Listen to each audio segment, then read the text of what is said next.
자, 지금까지 클래스풀 주소 체계에 대해서 학습을 해보았습니다. 근데 이 클래스풀 어드레싱, 클래스풀 주소 체계에도 좀 한계가 있습니다. 어떤 한계가 있을까요? 클래스별 네트워크 크기가 고정되어 있다는 한계가 있습니다.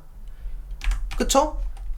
클래스는 3개밖에 없고 A 클래스는 무조건 8비트, B 클래스는 무조건 16비트, C 클래스는 무조건 24비트 이런 식으로 클래스별 네트워크 크기가 고정되어 있죠. 그렇기 때문에 여전히 낭비되는 IP 주소가 많을 수가 있습니다. 예를 들어서 A 클래스 하나당 할당 가능한 호스트 수는 대략 아까 보시면 아시다시피 1600만 개 이상이죠.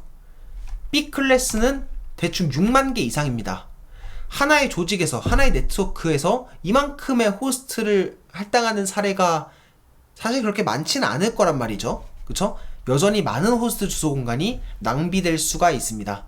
전체를 다 사용하는 게 아닌 이상.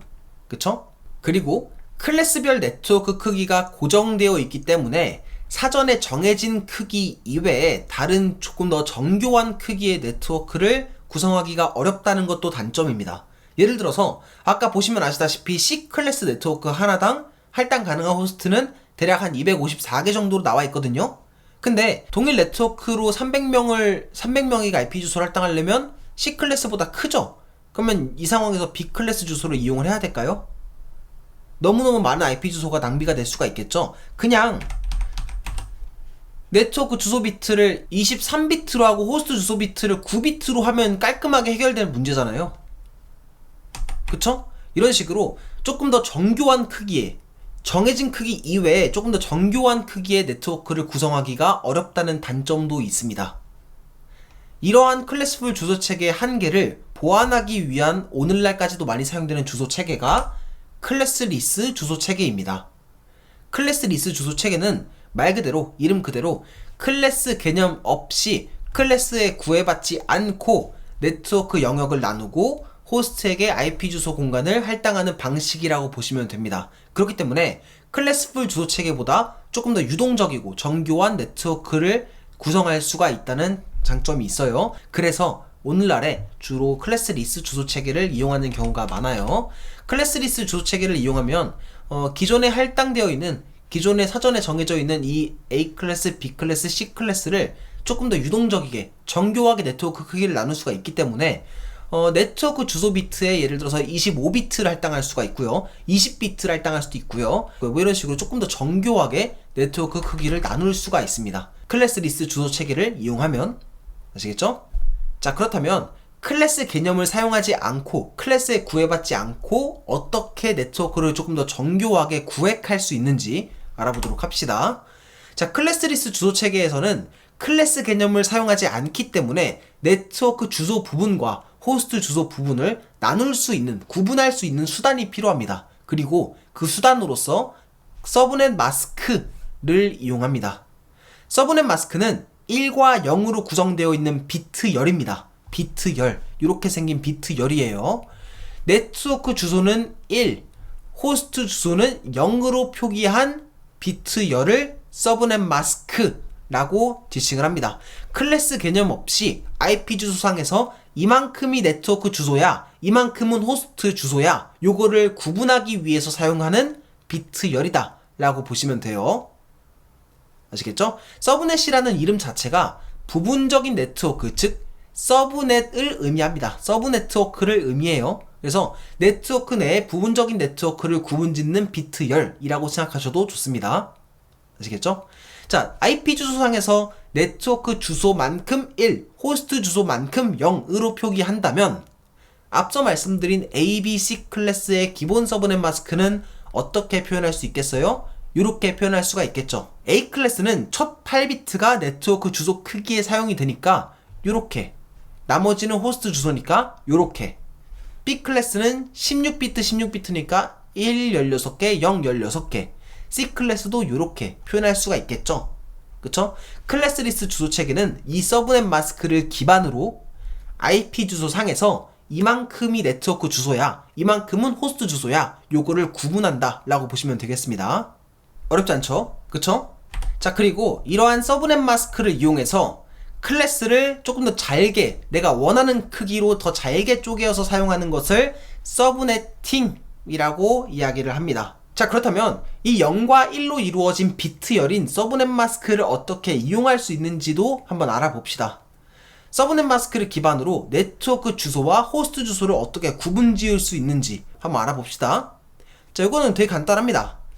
IP 주소와 서브넷 마스크를 비트 엔드 연산하면 그 결과가 네트워크 주소 부분이 됩니다.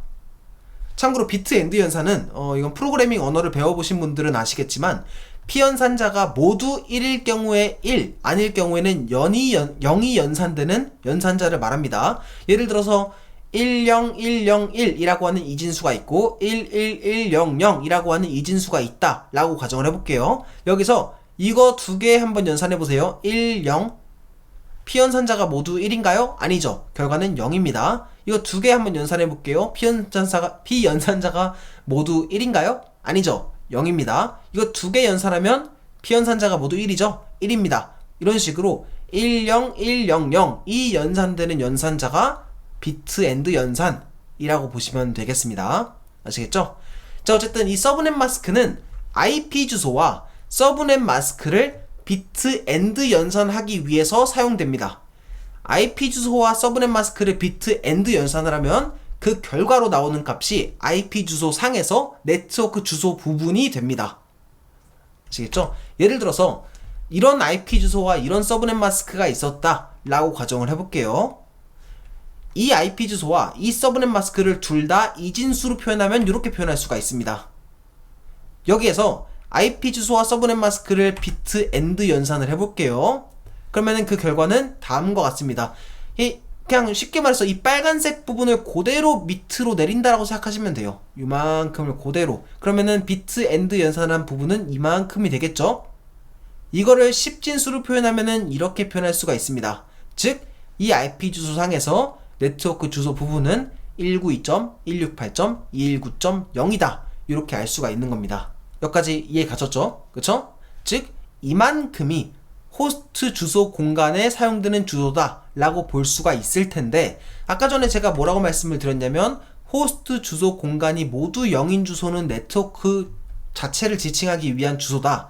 호스트 주소 공간이 모두 1인 경우에는 브로드캐스트를 위한 주소다 라고 제가 말씀을 드렸죠. 그쵸? 즉 192.168.219.0은 네트워크 주소, 브로드캐스트 주소는 192.168.219.255 라는 점까지도 알 수가 있습니다.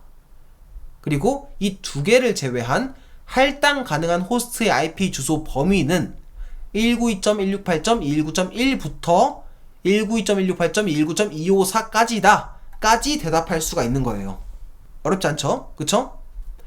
참고로 지금은 이번 예시에서는 서브넷 마스크를 25.25.25.0 혹은 이거를 이진수로 표기한 이런 식으로 표기를 했잖아요.